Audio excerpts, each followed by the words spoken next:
लोग भी जाने के लिए तैयार और हम जाएंगे ज़रूर। और हमने कहा है कि आपके आंदोलन को मजबूत करने के लिए जो हो सकता है वो कांग्रेस जनता पार्टी करेगी और उनकी जितनी भी डिमांड्स है हम उनका पूरा समर्थन करेंगे।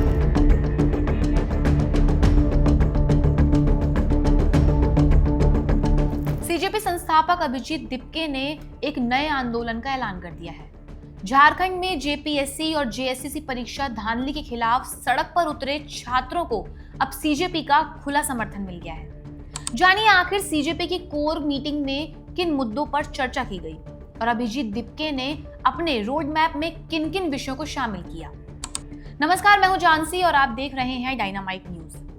देश में युवाओं के बढ़ते आक्रोश और भर्ती परीक्षाओं में धांधली के मुद्दों को लेकर हलचल तेज हो रखी है।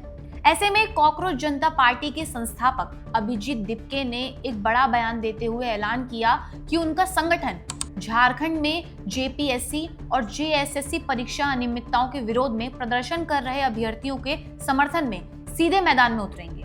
महाराष्ट्र के छत्रपति संभाजी नगर में आयोजित सीजेपी की कोर टीम बैठक के दौरान उन्होंने न केवल छात्र आंदोलन का समर्थन किया बल्कि देश के कई ज्वलंत मुद्दों पर भी खुलकर अपनी बात रखी है। महाराष्ट्र के छत्रपति संभाजी नगर में सीजेपी की कोर टीम बैठक में पत्रकारों से खुली बातचीत की गई। अभिजीत दिपके ने साफ किया कि वो और उनकी टीम झारखंड जाएंगे, वहां आंदोलनकारी छात्रों के साथ कंधे से कंधा मिलाकर खड़े रहेंगे और उनकी हर मांग का पुरजोर समर्थन करेंगे। हम लोग भी जाने के लिए तैयार और हम जाएंगे ज़रूर।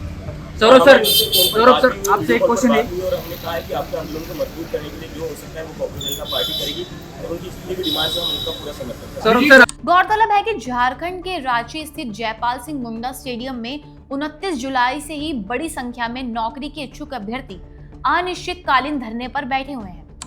इन छात्रों की मुख्य मांग है कि जेपीएससी और अन्य भर्ती परीक्षाओं में हुई अनियमितताओं की जांच झारखंड से बाहर सेनावृत्ति उच्च न्यायालय के न्यायाधीशों की स्वतंत्र पैनल द्वारा की जाए। बात सिर्फ परीक्षा धांधली तक ही सीमित नहीं रही। अभिजीत दिपके ने देश के मौजूदा व्यवस्था और गिरते संस्थागत विश्वास पर भी करारा प्रहार किया है।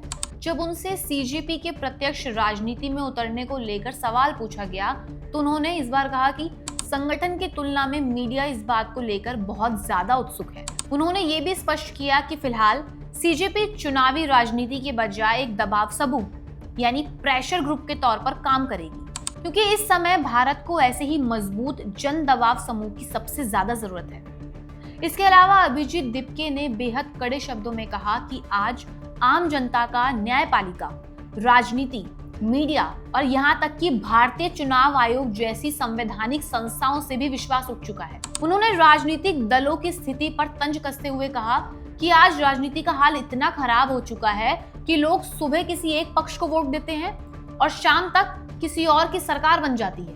ऐसे में इन सभी संस्थाओं में जवाबदेही तय करने के लिए एक मजबूत देशव्यापी आंदोलन और दबाव समूह का होना बहुत जरूरी है। सीजेपी की इस कोर मीटिंग में सिर्फ युवाओं के रोजगार और शिक्षा के मुद्दों पर ही नहीं बल्कि एथेनॉल के प्रभाव और देश में तेजी से बढ़ती बेरोजगारी जैसे अन्य गंभीर आर्थिक व सामाजिक मुद्दों पर भी गहन मंथन किया गया। सीजेपी का मानना है कि उनका आंदोलन अब सिर्फ शिक्षा तक सीमित नहीं रहेगा बल्कि देश के बुनियादी ढांचे और संस्थाओं में पारदर्शिता लाने की एक लड़ाई भी बन चुका है।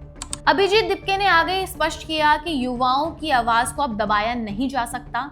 अगर सरकारें और संस्थाएं समय रहते छात्रों और आम जनता की मांगों पर ठोस कदम नहीं उठाती तो यह आंदोलन अब झारखंड या महाराष्ट्र तक सीमित नहीं रहेगा बल्कि आने वाले समय में इसे एक देशव्यापी जन आंदोलन का रूप भी दे दिया जाएगा।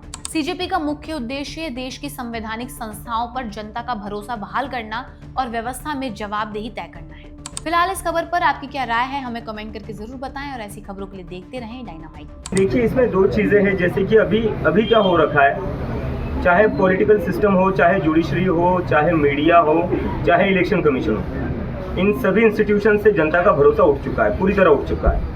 और जो हमारे मूवमेंट को सपोर्ट मिला था वो सिर्फ एजुकेशन तक लिमिटेड नहीं रहा था। जैसे जैसे आंदोलन बढ़ा वो इन सारे इंस्टीट्यूशन के ऊपर जो भरोसा कम हुआ है जनता का, वो गुस्सा दिख रहा था। जंतर मंतर पर दिख रहा था, मुंबई में दिख रहा था, बंगाल में दिख रहा था, चेन्नई में दिख रहा था, देश भर में दिख रहा था। तो इसलिए हमें लगता है इन सारे इंस्टीट्यूशंस में अकाउंटेबिलिटी वापस लाने के लिए और कहीं ना कहीं इन इंस्टीट्यूशंस को वापस से न्यूट्रलिटी वापस लाने के लिए एक पब्लिक मूवमेंट की ज़रूरत है, एक पब्लिक प्रेशर की ज़रूरत है। और पॉलिटिकल पार्टी जो मुझे आज लगता है कि आज जो पॉलिटिकल सिस्टम का जो सिचुएशन है वो बहुत ही ख़राब है। सुबह लोग किसी को चुनते हैं, शाम को किसी और की सरकार बन जाती है। सुबह एमएलए एमपी वो एक पार्टी का चुनते हैं, शाम तक वो किसी और पार्टी में होता है, और जब वो ना हो तो वो डिलीट हो जाते हैं, और अगर वो भी ना हो तो क्या हो जाता है, अपना जितना भी पार्टियाँ है उसको तोड़ा जाता है ईडी सीबीआई भेजकर। तो ऐसे सिचुएशन में जनता जो है वो त्रस्त हो चुकी है इन सारी चीज़ों से। इसलिए हमारी पब्लिक मूवमेंट को इसलिए सपोर्ट मिला क्योंकि सारे लोगों ने अपनी आइडियोलॉजीज़ के ऊपर उठकर, पॉलिटिकल पार्टीज के ऊपर उठकर एक साथ आए। इस जो भी चीज़ें हो रही है देश में अभी गलत, जो डेमोक्रेसी को वीक कर रही है, उसके अगेंस्ट एक साथ आए और ये गुस्सा दिखाया लोगों ने कि अब जो है इंडिया में पब्लिक